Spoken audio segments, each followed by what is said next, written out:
Aujourd'hui, nous allons aborder la question du travail. Depuis les années 80, on ne cesse de prédire la fin du travail. L'humanité était devenue si productive que les sociologues s'attendaient tous à voir le temps de travail diminuer jusqu'à disparaître.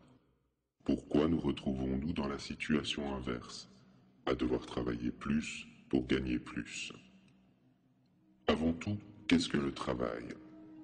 Le travail est un concept moderne, issu du productivisme, qui fera de notre civilisation la plus travailliste de toute l'histoire de l'humanité. Le mot travail vient du latin tripalium, un instrument de torture. Dans l'Antiquité, le travail était mal considéré et réservé aux pauvres et aux esclaves.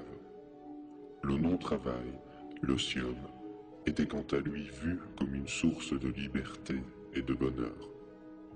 Au Moyen-Âge, l'idéologie chrétienne a inversé les valeurs et fait du travail un moyen de plaire à Dieu.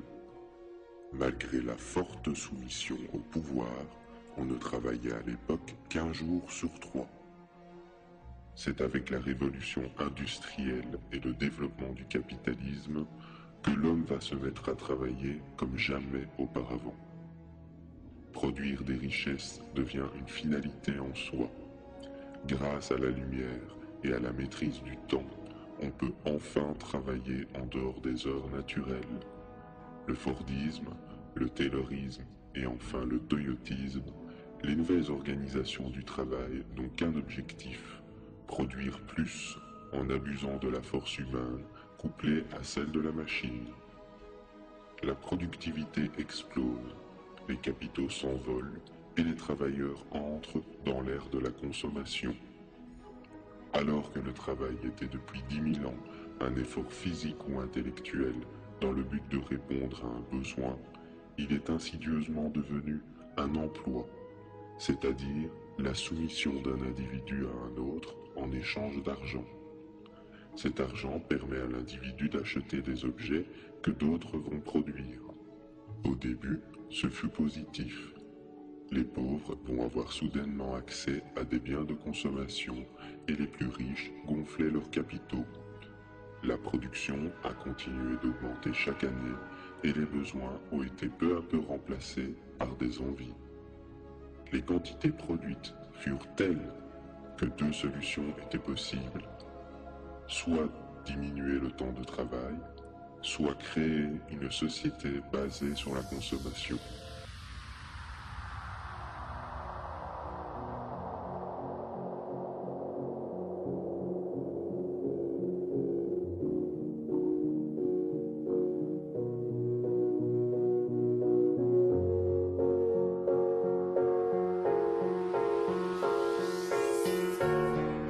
Come up to meet you, tell you I'm sorry. You don't know how lovely you are. I had to find you, tell you I need you, tell you I set you apart. Nobody said it was easy.